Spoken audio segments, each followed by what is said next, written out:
Welcome back. We've got Irfan Razack of Prestige Estates joining us as well this morning to really assess the trouble as well on the real estate space and the impact on demand going forward. Mr. Razack, good to have you with us. We've spoken so frequently before this as well, but in this new era, we've had demand, we've had RERA, it's now COVID. Give us a sense of the extent of the impact on the industry post this.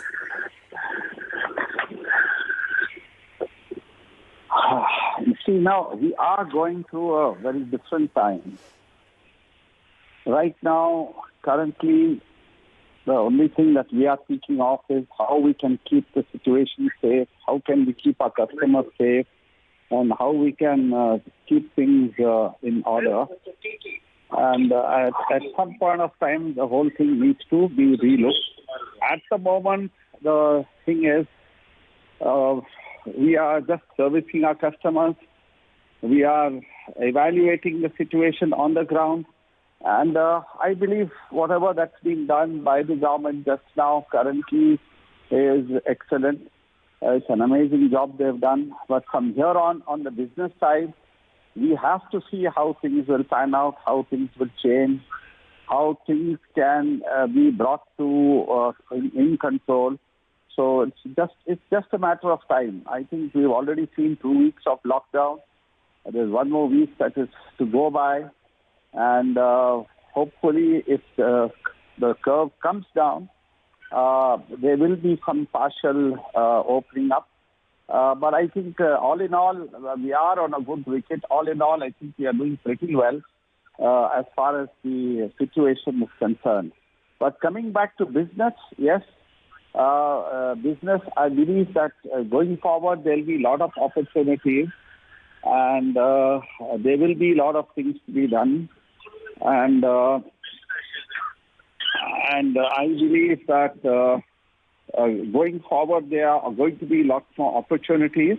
But right now, we need to see how we can control our overhead, how we can control expenses, and all in all, how we can control the entire environment in such a way that we'll have to bounce back and come back. Because, see, we are in different segments of the business.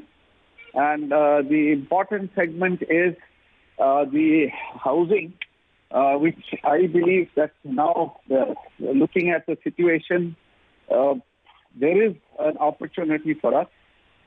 This opportunity will present itself maybe in the next quarter. This quarter, we'll have to just see how we can evaluate the situation. And then when we restart the work, that's the time that we really will be able to try and see how we can at least deliver the goods that we had promised to our customers. So that's where we are at the moment. On the office and the retail front, retail, anyway, we have stopped the rents for our customers till we restart. On the office, the good part is since we are dealing with all the MNCs, we are giving them a long assisting for continuity of business. So though they are working from home, they are linked to their office spaces which they are on lease. So they will be paying their rents to us, and hence I don't see any problem there. Hospitality, of course, has become nil, and it will take us at least 2 quarters for it to bounce back. Before that, it won't happen. It's going to take some time. But Mr. Razack, I'm sure the issue of migrant laborers must be a big concern. Migrant laborers is a concern. In fact, whichever labor that are there in our construction site, we have managed to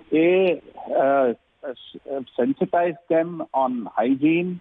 The camps, we have kept them in a way that they do not sort of, again, be a source to spread the virus. And the other part is we have to take care of them on their food, though they are not working at the moment. We have to make sure that they are fed and they are in a comfortable position. Their hygiene is maintained, and that is what's been our focus. And I think our teams have done a wonderful job on that front. And I'm pretty happy on that side. But whichever labor has left, I mean, there's nothing that we can do. But we have managed to contain in most of our large projects the labor in the camps itself. And they're all there and they're pretty safe.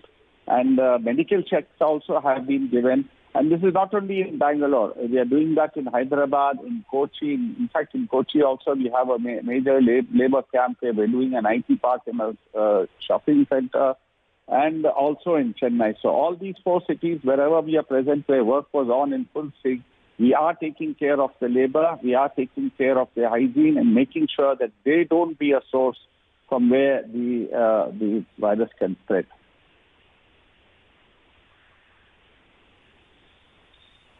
Sure. So you're saying you have zero issue of migrant laborers, and whichever laborers are there on your ongoing project sites are all being stationed and being boarded on the project site itself. Because a lot of companies that we've been speaking with are facing issue of migrant laborers, and they're saying even if the lockdown does lift, now we have issues of manpower to deal with. So you're completely denying that you have any such issue, right? No, it's not about denial. It's, you know, whichever large site, because we are also working with large companies like L&T, JMC, and our own K2K. Now, these people have had that sense to see that they contain the labor and to give them the assurance that the job will come back. So, not the majority have stayed. Now, if you're working with the smaller contractors, obviously there has been a huge outflow of migrant labor. Now, whichever labor has moved out, when we talk about migrant labor, we also talk about it loosely because there's a lot of migrant workers, basically in all sectors, starting from the unorganized sector to many sectors where this issue was there. So you could see scenes in Delhi, you could see scenes everywhere else where labor was just walking away to the villages. And that was a very, tragic scene. And that was something which was very scary.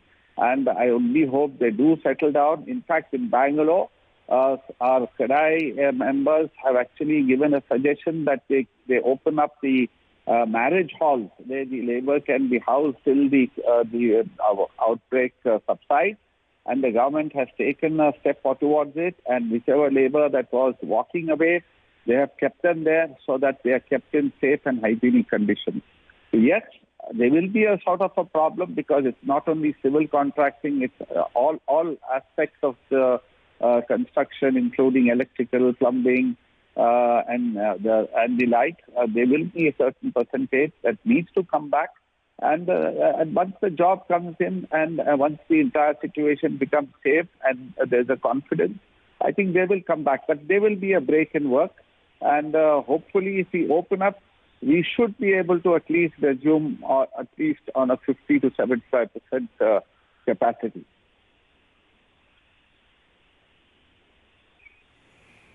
Right.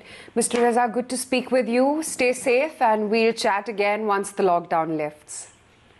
Thank you so much. Thank you.